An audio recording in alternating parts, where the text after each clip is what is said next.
Okay, good evening, ladies and gentlemen. At this moment, we have about 88 people in the room. I'm sure there are other people who are trying to make their way in. I'll keep on admitting them as the time. Wow, I have about 10 people waiting to be added. Okay, good. So we're going to keep on admitting people as we progress. Today, we're going to have a very interesting time. We're talking about relevant skills for uncertain times. And I think we're in one of those times today. It's an uncertain time, and this is where some of these skills are required. Today, we are having joining us today all the way from South Africa, a friend of mine, a brother. We met, we met a bit while we were in school at Obafemi University, but I think we met more after. Interestingly, I was president of my department. He was president of his department, and we were in White House together at around the same time. I'm going to, basically introduce to you the speaker for today. His name is Ayobami Oladejo. Ayobami Oladejo is a business and technology executive with experience spanning multiple roles in e-commerce, financial services, and telecommunications. He has worked for telecommunications operations in 3 countries and also worked for a leading telecommunication vendor. His experience has seen him lead teams spread across geographic locations in Africa, Asia, Europe, and America. And he has consulted for government, non-profit, private companies in project, program, portfolio, product management, digital transformation, organizational agility, telecommunications, data science, etc. Ayo Oladejo um, has made great contributions to the academia, lecturing in the top 2 business schools in South Africa, Stellenbosch University and University of Witwatersrand, and has been part of curriculum development for postgraduate award courses in diverse fields. He has a degree in mathematics from Mobile University, Nigeria, and an MBA from the University of Stellenbosch, South Africa. He is also a doctoral candidate at the Gordon Institute of Business Science, University of Pretoria, South Africa. He regularly lectures and consults in business model innovation, platform strategy, digital enterprise management, digital transformation, and the fourth industrial revolution, plus the technologies that enable some. His deep understanding of technology, business, and program management makes him a trusted advisor to CEOs and other C-levels. Ayobami is passionate about the African continent and is always looking for opportunities to contribute his quota to enrich the lives of young people. He sits on the board of some businesses and non-profit organizations. He is married and blessed with 2 beautiful daughters. Today, he's going to be lecturing us on a variety of interesting skill sets that we need to pick up at these times. And I think at the end of this course, there's likely to be a fantastic offer that anybody who is here and who is participating in today's class can be involved with. I'd like you to help me welcome in that window. Beneath you, just put your comment and say, welcome today. I'd like us to welcome him. I think already now we're going past the 100 place mark. Help me welcome him in the window and say you're welcome as I hand over the responsibility for taking us through today's conversation to Ayobami. Now I'm going to give him voice very quickly so that he can have access to be able to speak and we can hear and see him at the same time. I see a lot of people are struggling to get in. Don't worry, I'll be the person bringing you in at this time. So thank you very much, Ayo Oladejo. I can see your mic is up now. Okay. The floor is yours. Thank you. Thank you very much. Can you hear me? We can hear you loud and clear. Okay, that's good. So thank you very much, CM. It's a pleasure to be here tonight. It's past 7 here in Johannesburg. I know it's past 6 in Nigeria, and I don't know wherever you might be joining us from today. Whatever time it is, if it is morning, I say good morning, good evening, depending on which one applies to you. So it's a real pleasure to be here to discuss for the next 1 hour. I would like to go through the presentation as quickly as I can. This is a topic that we can speak about for the next 10 hours. But I know everybody's busy, so I know I have 1 hour. So what we are going to do is I'll rush through the presentation like that.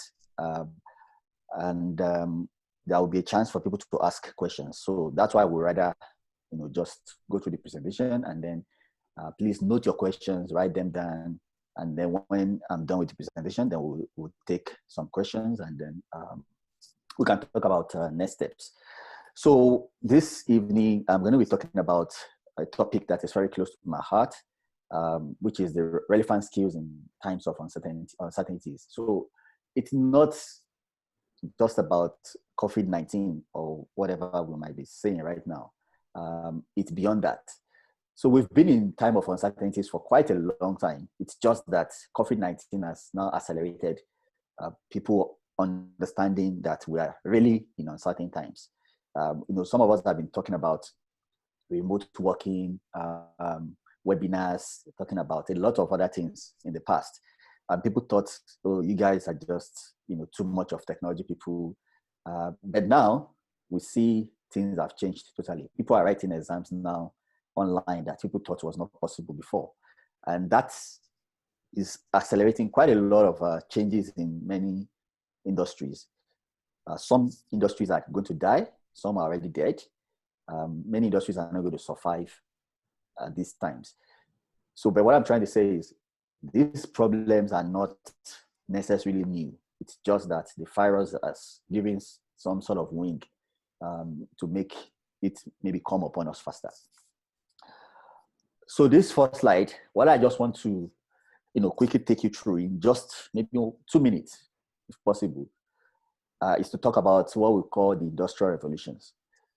So the world has always changed. It's not new. Like we are not actually seeing like things that are novel totally.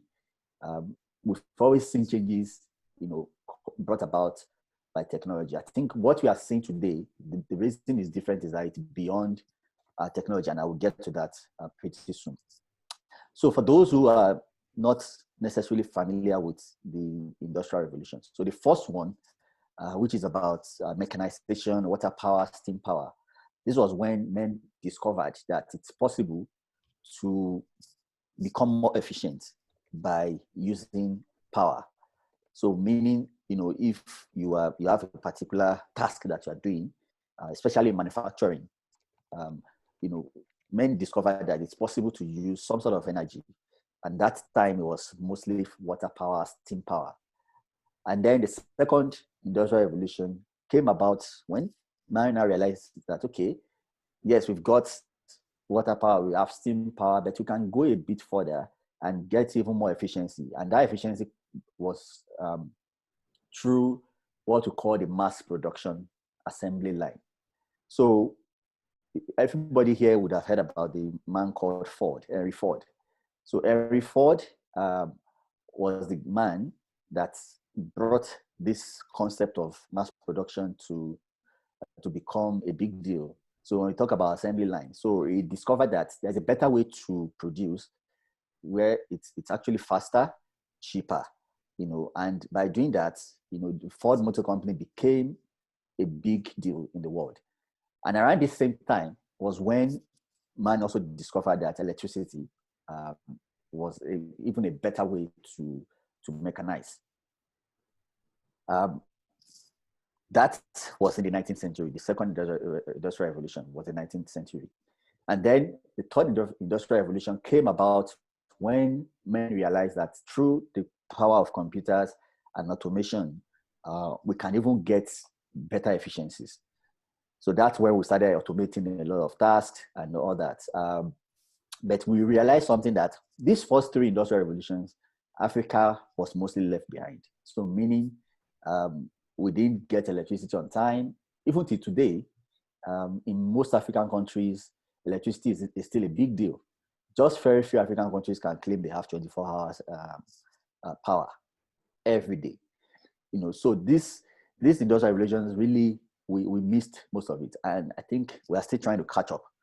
And then we've got the fourth industrial revolution, which started just maybe you can say a few years ago.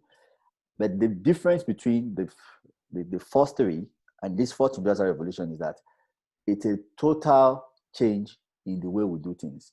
So it's not just about technology or about physical systems, but there is a lot of things when it comes to even biological systems.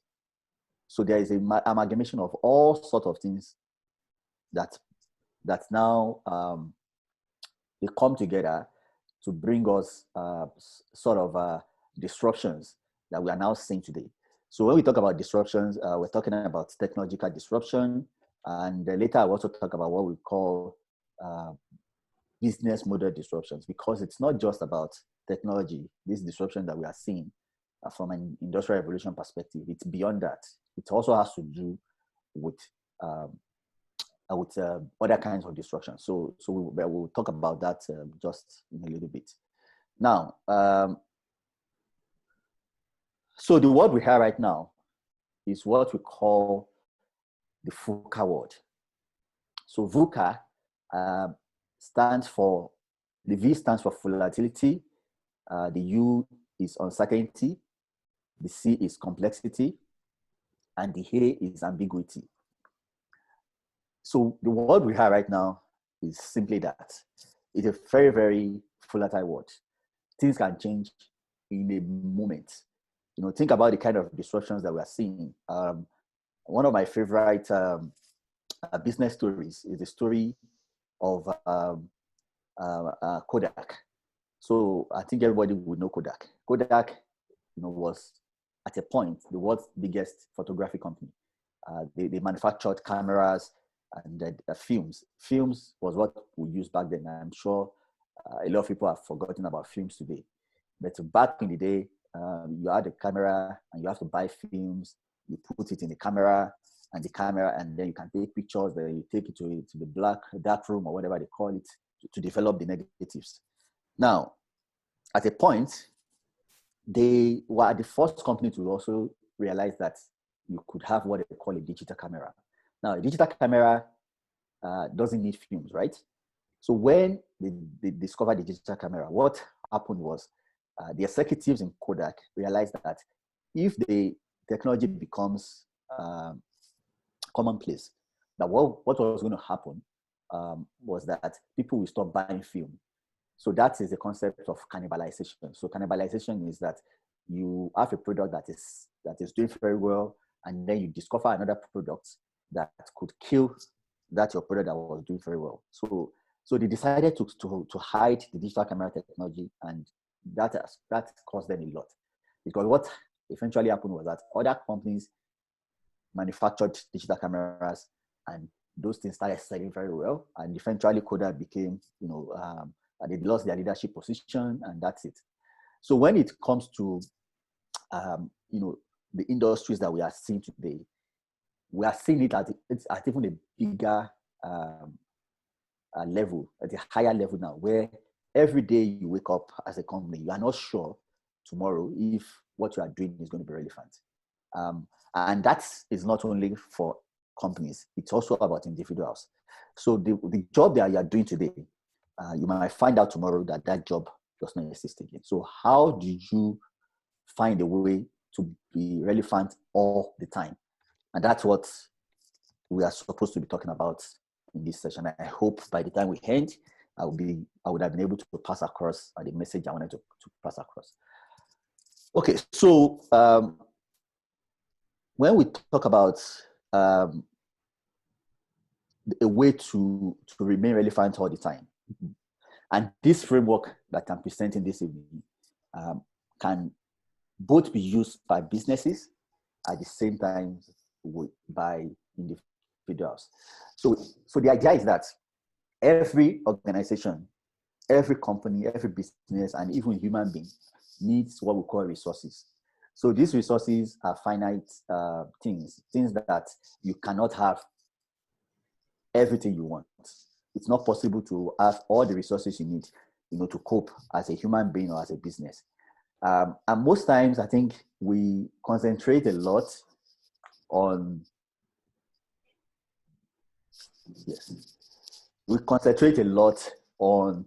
physical resources.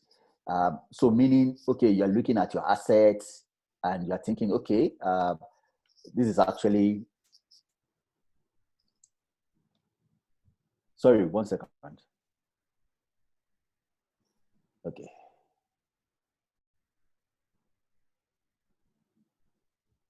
Okay, I'm not sure if you have the access now. Okay, cool. Yeah. So, when we talk about resources, so resources can be physical resources. Sometimes resources can also be what we call intangible resources. No matter what kind of resources you are looking at, one thing that you have to be careful about is that as an organization or as an individual that you are looking at what we call dynamic capabilities. So dynamic capabilities are sort of resources, but they are resources that are not common. They are things that people cannot copy very easily. So there are some resources that very easily people can look at you today. Like if you are doing something as Green Monday today, some other people are checking it out, and by tomorrow they will launch the same thing. So what that means is that you need to still think deeply about some sort of dynamic capabilities that other people cannot readily copy. And that is a way to achieve quite a lot in this VUCA world that I've described. So there are 4 things. And what we are going to be doing is that we'll go through the 4 in details, but I'll just quickly mention them. So the first dynamic capability that a business will have is what we call the entrepreneurial managers. Now, as an individual too, the question is that, are you an entrepreneurial-minded manager? So we'll go a bit into what it means later. The second thing is what we call sensing. The third is what we call seizing. And then the final one is transforming.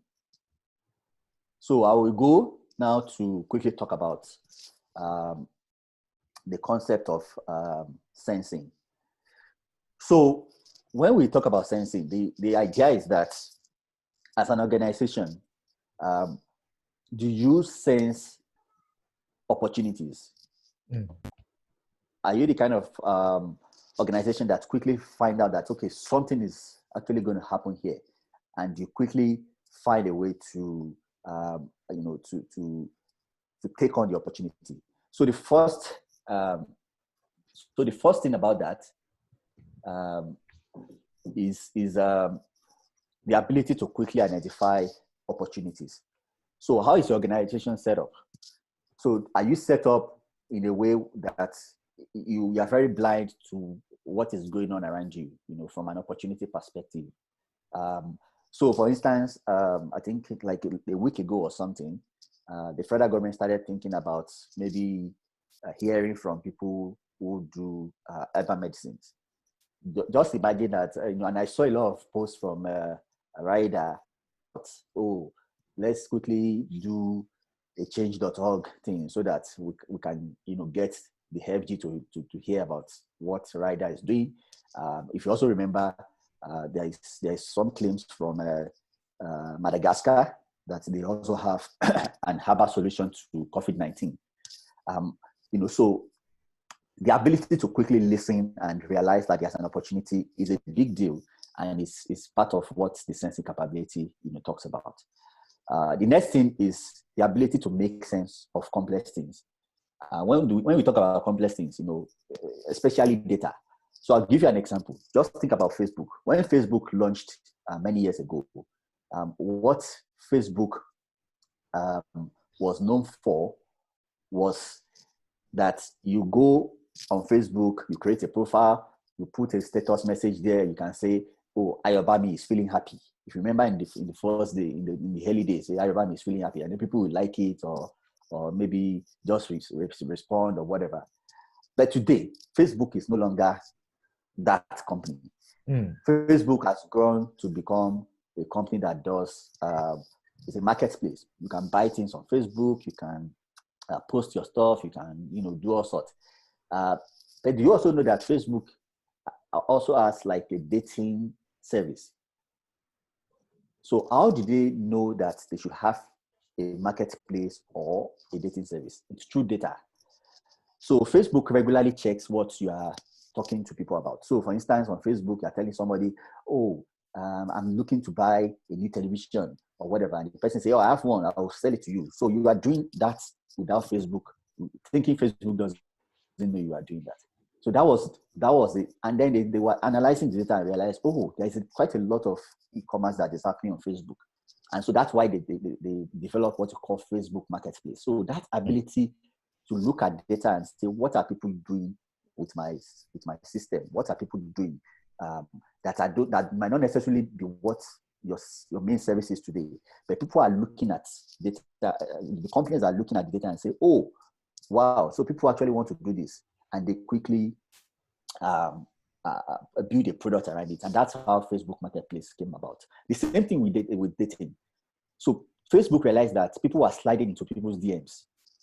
So I'm sure you know what sliding into DMs mean. So like, oh, you see a fine guy or fine boy, you say, hey, I like how you look and all that. So Facebook was checking those data out that, okay, people are actually talking, people are doing this kind of stuff. And that's how they have built a dating service. It's the same thing that telcos have also done. When telcos started, it was all about making calls, SMS, and then they realized, okay, people want to send money easily, like easily as, with a USSD or SMS, and that's how mobile money came to pass. For people who are familiar with Kenya, Safaricom is a bigger bank than all. Safaricom is a mobile network operator in Kenya. They move more money than all the banks in Kenya combined together.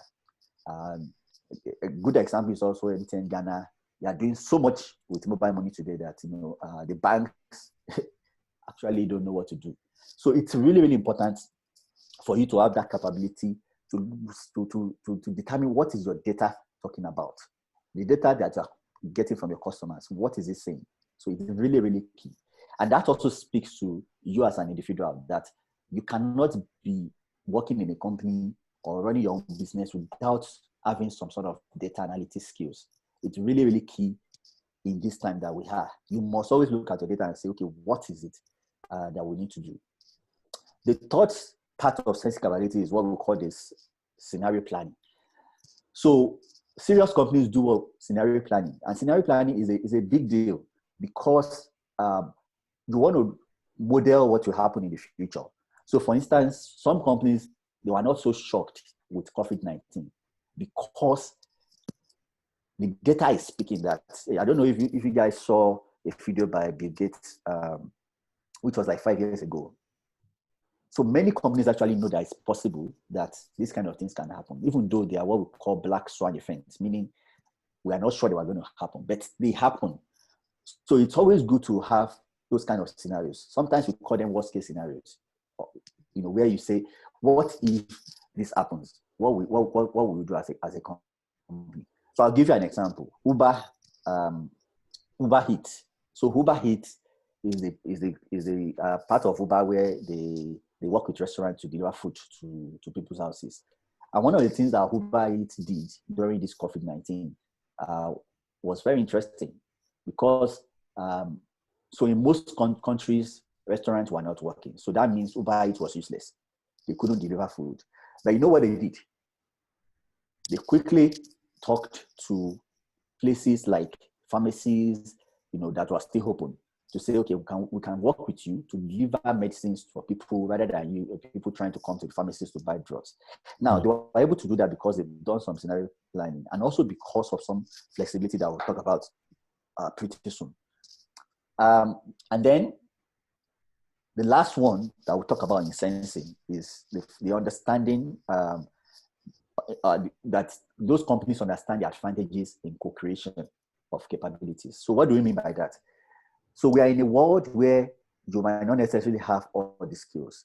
And so it's a good idea to have partnerships with people that, that you can add values, together. A good example, just think about, some companies that like maybe PayPal and eBay, So PayPal is a company that does the same thing like maybe like a Paystack in Nigeria is doing. But PayPal started a long time ago. eBay is an e-commerce website. Now imagine that on eBay, when people wanted to pay back in the days, it was difficult to for people to pay and all that. When PayPal also started, they realized that we need like a marketplace for people to use our service, and so they partnered. So rather than eBay trying to build a marketplace, they partnered with a marketplace. Rather than PayPal trying to build a marketplace, they partner with a marketplace. So it's the same thing that you do. You scan your environment and you say, okay, what are the other companies that do something that if we come together, we are going to win? And that is happening a lot. I have been involved in a few of these things And I can tell you that you can't do everything on your own, but it's always just good to find out who will be your best partners. CM, I think you need to, okay, it's gone now. It's fine. So the next capability I'll talk about is what we call this season capability. So meaning that the first step is how quick are you to mobilize resources? So what does that mean?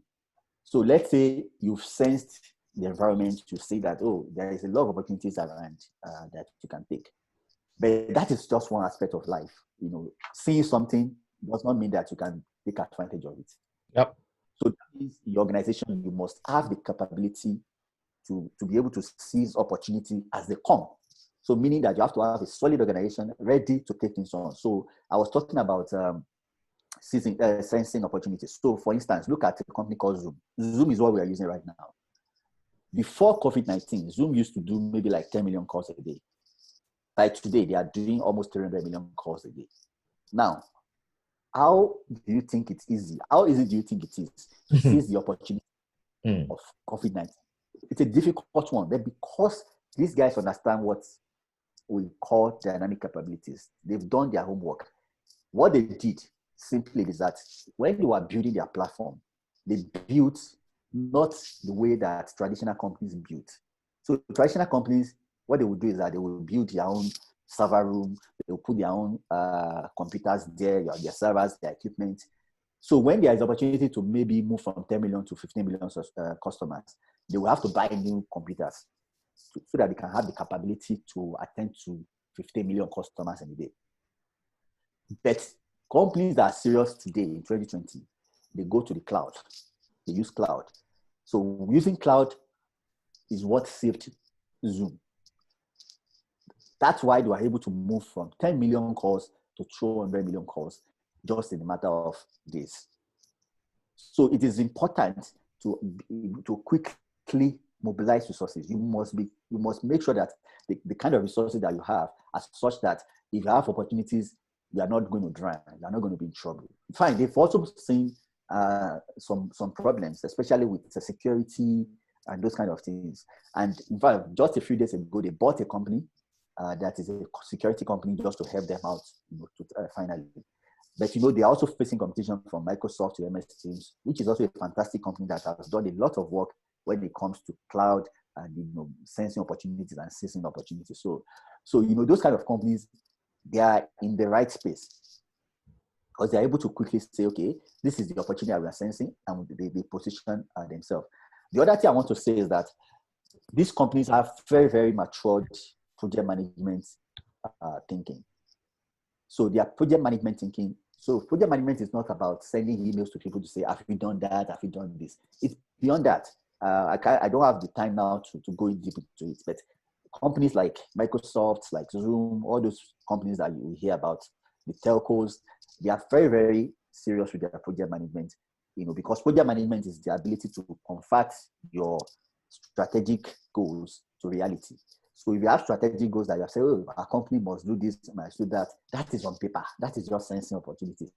But to get those things done, it takes a lot of project management maturity. It's not something that people without those skills can actually do. So you need a solid project management organization to get those things done in a very fast way. And later we'll talk about agility. But for now, I will just stick to the points. So the next thing is flexible sourcing practices. So some organizations spend so much time making decisions of sourcing. So sourcing is like procurement. So you want to buy something to help you to quickly move into the opportunity that you have seen. In some organizations, especially big companies, sometimes you have a lot of bureaucracies and that prevents you from taking opportunities of the good things that have come to you. And so it is really important, for you to be flexible in the way you do these things. And then building Slack into the organization. So that's also very important. So Slack is like, fine, that we're not encouraging waste. But what we are saying is that sometimes you need to have a bit of Slack in the organization. And it doesn't necessarily have to be something you are paying for. Sometimes you might just have an arrangement with other organizations where you can say, okay, if we have these opportunities, can we call upon you and partner to get it done very fast? That's an example of Slack. That some organizations actually put Slack into their own immediate organization by ensuring that they are not overwhelmed when opportunities come very fast. The last point I would say here, which is also very important, is about the use of flat hierarchies. So to promote innovation. So many organizations have a problem of a bureaucracy. I've mentioned that before.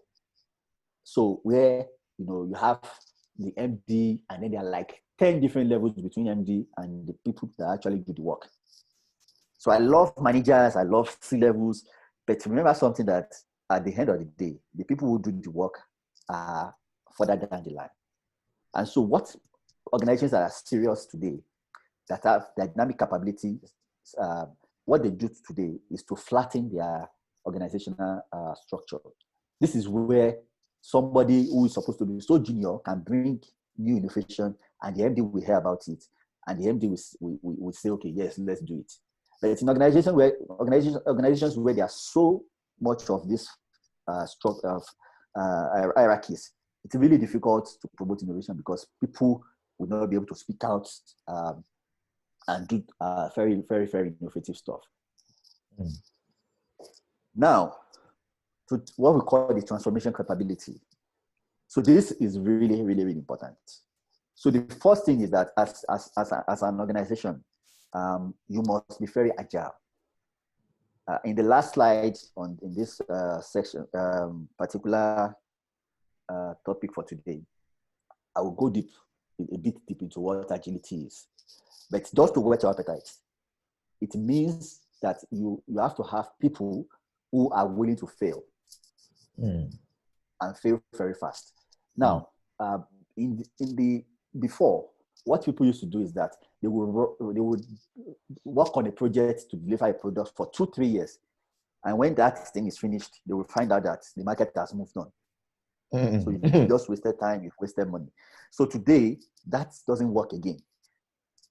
The organization must have the capability and the capacity to do things very fast and do things and fail fast and succeed fast also.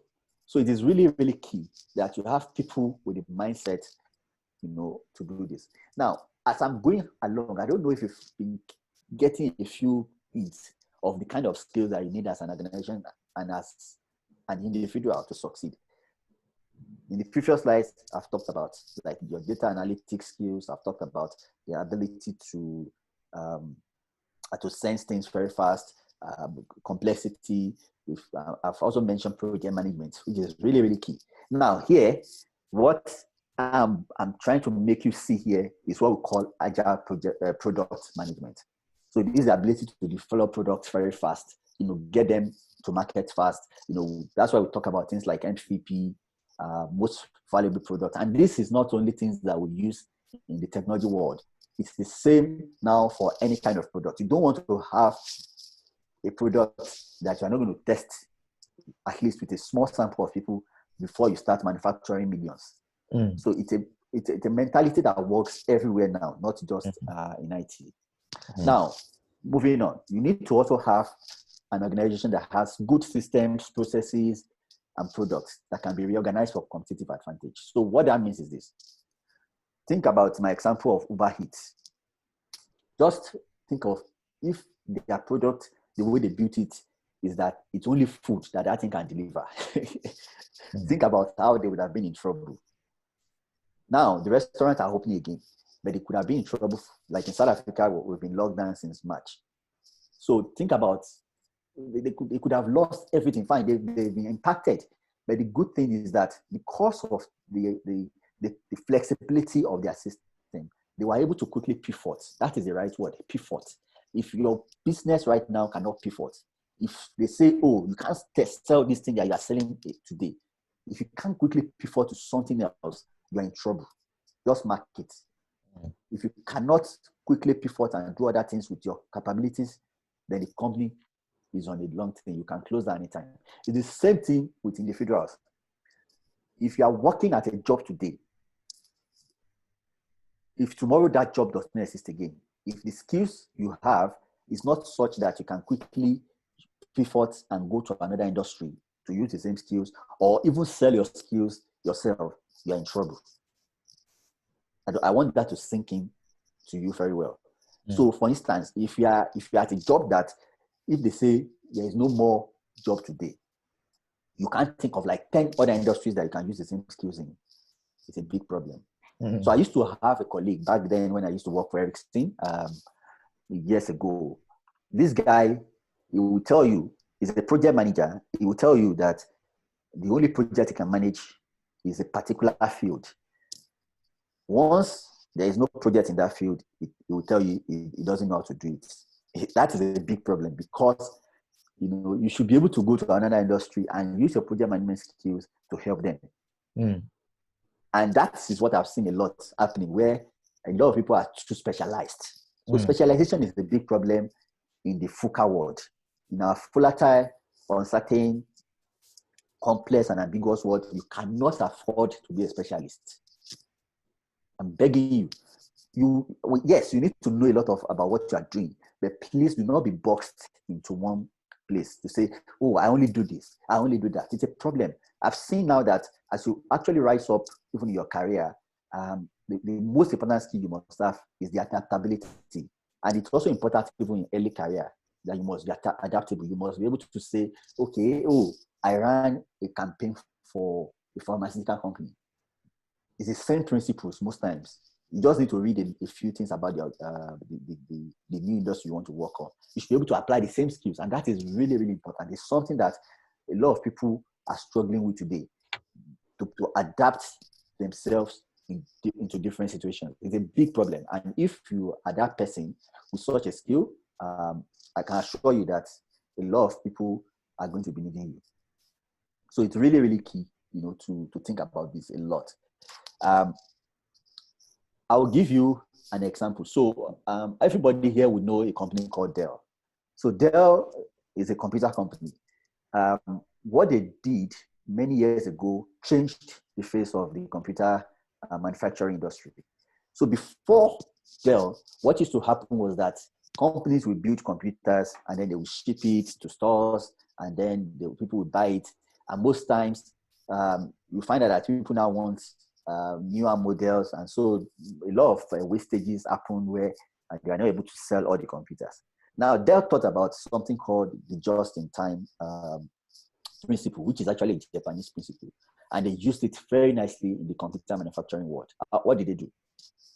Dell does not start manufacturing your computer until you place an order, maybe through a website or something, and they get the order, and then they send all the parts to a place where they do the coupling, and they couple it together, they ship it to you. It's a very fluid process. It takes, I think, about 24 to 48 hours, your computer is ready.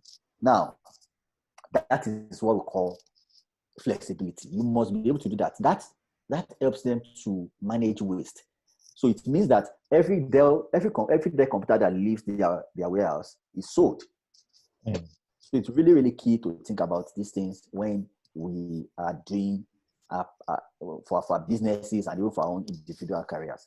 The last thing I would say here on this transformation capability is the ability to quickly change business models into new ones suited to the market. This is a big deal. We can talk about business models forever. It's a very, very interesting topic. There's quite a lot to do with business models. I think I have a slide that just shows a business model that is impacted by what we call digital transformation. So the idea is that the product you are selling or the service you are selling, they are very important. But what is more important is actually how you sell it. What is also important is how you manufacture it, who you partner to do it, how you sell it. So it's what you are saying is that don't be fixated only on your product. Be fixated on your business model. So I'll give you an example. Think about the banks. So the banks traditionally like to have branches where people go in, queue, tellers, and those kind of things. But we know that the fintechs have come and they are showing us that it's actually possible to do everything without going to a bank. But there are even some banks now that have also gone very digital. And the good news is that people are also waking up to the reality of the world we have. Now, it's a business model change because maybe you are used to people just coming to branches and doing all sorts of things, your customers doing things in a certain way. Now, you are facing a situation where you have to respond with a business model change. So think about the taxi industry, the buses, the taxis. A few years ago, these guys were the warriors. Like there was nothing like Uber. So you take a taxi or a bus, that is it. Now Uber came with a different business model, total business model. We call that business model the platform business model. It's one of my specialty areas. I love working on platform business models and teaching it. So that business model is different from the normal traditional taxi industry, because the traditional taxi industry, you buy your taxi, you drive it, people pay you, and that's it. The Uber business model is different. Uber does not own taxis. They don't own the cars. Other people who own the cars.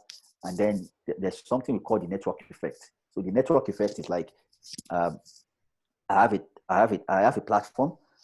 I bring people who have cars that they are not using. And then I also get somebody who's a driver who doesn't have a job. All of us come together, and there's a customer that is willing to come into it. So the network effect pulls them together. And as one side of the network effect is growing, the other one is also enjoying. Think about your telephone. The first person that buys a telephone is a useless equipment. The first person ever to have a telephone, it's a very useless thing because you can't call anybody. Then another person buys a telephone, then you can call one person. Now, if another person buys, so that's the network effect. So when you have 1,000 telephones, it's a mathematical computation. You know how many people you can call. So it grows as the network grows. The capacity of the platform to make money also grows. So it's a very interesting concept in economics that I've been around for a long time. So it's really important for us to understand how to quickly change our business models. So and this is going to happen every time. There will always be somebody who will come and say, oh, this is the way you are doing this business. It's the same product.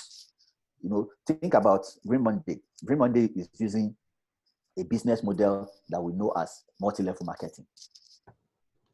Remember that there are other people who are selling the same product without necessarily using the MLM business model.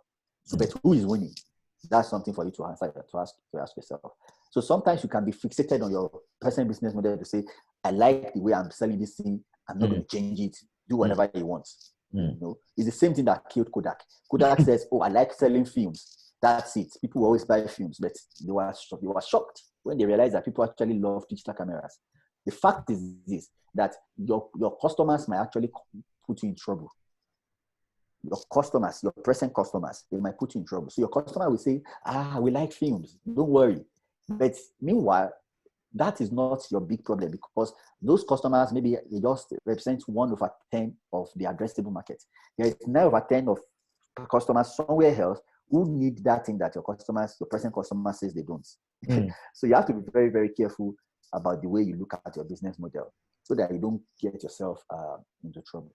And then we'll talk quickly about the last part of the dynamic capability, and it's entrepreneurial manager. So all the first three we've talked about, which is sensing, seizing, and transformation, they are all good. But the fact is that if you don't have entrepreneurial-minded managers, you are in trouble. Because they are the guys who are actually going to make sure that all those things we're talking about come to play. And, we can talk a lot about, what makes people managers entrepreneurial. First is that they're highly experienced, they have superior leadership skills. So in the world that we have today, managers that are not leaders, they are a big problem.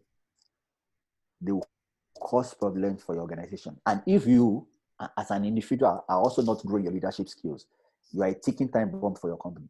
Your company will still be in big trouble. So it is really key that you understand what we talk about when we say leadership. Leadership is another topic that we can talk about for years. I remember, I think I gave a presentation to the team in Lagos a few years ago about leadership. I'm hoping we can revisit it another time. Then they are always learning. They are very, very, very inquisitive. They want to learn something new. Oh, this new business model, this new product. They are very flexible. They are agile. So the agility comes in again. So entrepreneurial managers are very agile. They are ready to quickly test something now to say, okay, does this thing work? They are flexible. They are also design thinkers. So design thinking, is the ability to empathize with your customer and develop, get into your customer's head without even the customer knowing what that they love what you are trying to do. So a design thinker is very empathetic. You discover problems even before your customers and give it to them. But it's a whole new topic that we can talk about for some time. They also have huge social capital. So what does social capital mean? If you have managers that can't pick up their phone to ask for a favor to help your organization, it's a big problem. I'm not saying that there are people who are always going to parties. That's not social capital. Social capital, people see them as leaders. They see them as people of integrity.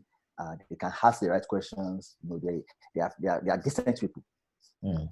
But one of the most important things also is that these entrepreneur managers, they understand the difference between risk and uncertainty. Somebody might be thinking, oh, is there a difference? Yes. So risk is what we call the unknown unknowns. Sorry, risk is the known unknowns. So what that means is that when you are doing a risk workshop, you're actually saying, oh, what are the things that could happen that we know as maybe it's possible to happen from experience, blah, blah, blah. Those are risk. They have not happened, but you know that it's possible for them to happen. And that's why you have a risk matrix that talks about, the probability of the thing happening, the impact, and all those things. But when we talk about uncertainties, they are what we call the unknown unknowns. So, for instance, about 8 months ago, how many people knew that there will be a lockdown? And that is why you can try to mitigate risk. But when it comes to uncertainties, it's a different ballgame. And that's why you need what we call dynamic capabilities, because you cannot survive uncertainties without having those dynamic capabilities. You will just find out that you are gone. So like in South Africa right now, by the time the lockdown is lifted, companies like Edgars, I'm sure people have been to South Africa before, Edgars, they are closing down. Wow. Most likely they will be gone forever. Wow. So it's really, really key for us to know how to differentiate between risk and uncertainties. Finally, entrepreneur managers have superior cognitive capabilities. They can think. They can think deeply. They are people who, thrive on solving problems. They also know how to make decisions. So one of the things that we've seen is that big companies, they sometimes suffer from managers that can't take decisions. So they make decisions by meetings. They can have 20 meetings to make one decision. But big companies are also changing now. They're now also flattening their structures, making better decisions. So you see big companies that are doing well. Go and check it out. They've got, they've empowered their managers to make decisions at certain levels, still using proper governance structures. So we are not saying, oh, throw everything away and just do anything you like, but let it be guided by certain structures. But also don't waste time. So it's really, really key. So yes, so those are the entrepreneurial skills for managers. So I will talk about those 4 things. I have a feeling that you would have seen quite a lot of skills that is important to survive, both as an individual and for the company. They are interlinked. You cannot separate the individual from the company.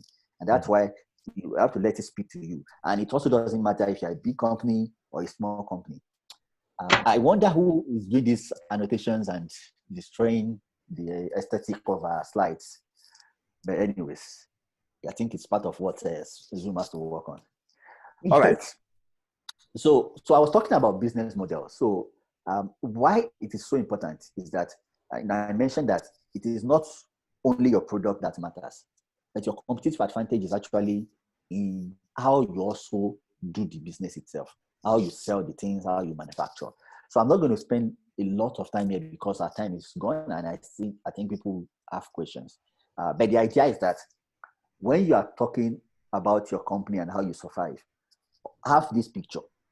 Okay, this is a business model canvas from Osterwelder, and it's really nice. It shows you the different things that you do in a business. So your partner network, what does it look like?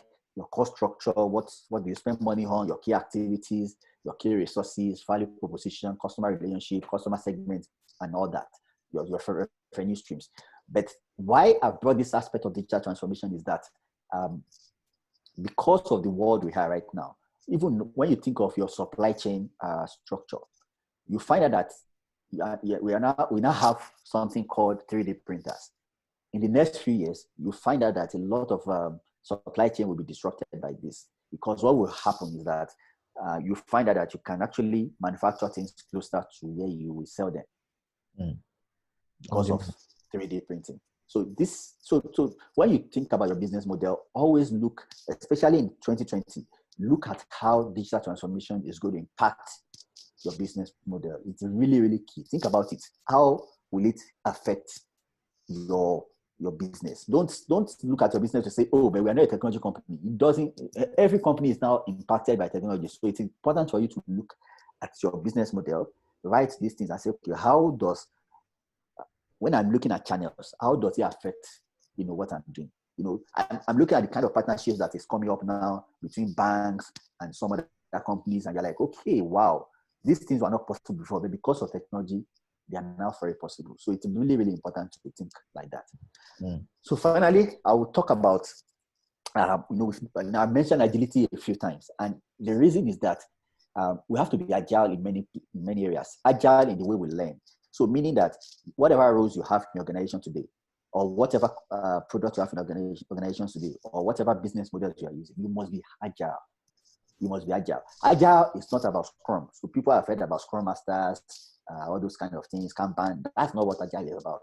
Agile has some key principles. And the first one is that in your organization, you must value people and interactions over processes and tools. It doesn't say you must not have processes and tools, but what it's saying is that your people and interactions are bigger than your processes and tools. The next thing is that the working product that is evolving to meet customer needs is greater than a completed product with comprehensive documentations outlining the specifications. So what that means is this. Think of Facebook. Facebook started building this thing many years ago. Imagine if the Mark Zuckerberg waited until Facebook got to this stage before he launched. It would never have been successful. Even Zoom is still Zoom is not perfect today. There's still a lot that they are doing. So it's really, really key that you move fast, launch fast, then you make it better. Every week you are adding something new. That is the mindset of agility. Then the other thing is that engaging with your customers and discussing their needs is greater than negotiating agreements or contract with the customer. So you see that companies that are succeeding, look at Zoom, for instance. When you sign up for Zoom, how many pages of things did you have to read? In fact, the ones that you said you should read, you don't even read, you just click it and go. So, but what they are doing is that they are listening to our problems. They are getting, without even talking to you sometimes. Sometimes they ask you, oh, are you happy? Tell us what you can improve. But even from the data they are gathering from you, they are making sure that they are improving the product. So what Agile says that it's big, that is better than just being so too focused on agreement, contract, and all that. And we're not saying don't do that. They still do. See, those companies still do all those things, but it's just that they value the engagement with customer more than that. Then finally, Agile key value says that it's responding to change is greater than following a plan. So what does that mean? In the world we are right now, everything is changing every day. You wake up, there is something that has hit you. You respond to that change. But some people are very particular about a plan. Like if you have a project management plan, do this one first, 2, 3, 4. Then they say, oh, we have to finish all that. It's a big problem. If the market is saying something different right now, and you are building something that is totally different, what Agile is saying that scrap that and focus on the change that the world has brought to you. So and the same thing even with your career, that you can be agile with your career. Today, if the skills you have are not necessarily going to help you, you can quickly change. And there are many ways, because education is now easy. It's before is you have to go to a university to learn something, or to a classroom. Today you can learn from anywhere. So it's really, really important for us to understand that we have a lot of opportunities today to grow. So that is my last slide. I know I have maybe breezed through, but there is opportunity for questions. And also my company, which is a consulting company, we have a very, very interesting course that we've developed that combines quite a few things, from the traditional project management to agile project management, and also product management and business model innovation, where we talk about different kinds of business models, how you innovate your business models. We talk about platform business models. So I will leave it to STEM. We have a very nicely developed curriculum. That is what standard, if I may say that. And I will leave him to maybe talk more about that. But I'm happy to take questions. I don't know if maybe there are questions already in the chat box. Yeah. Okay. Thank you very much, AY. I've been taking a lot of notes myself. I think it's been very rich today, and I'm sure everybody in class today will agree with me. I think let's do something. So we're going to pause it here. I'll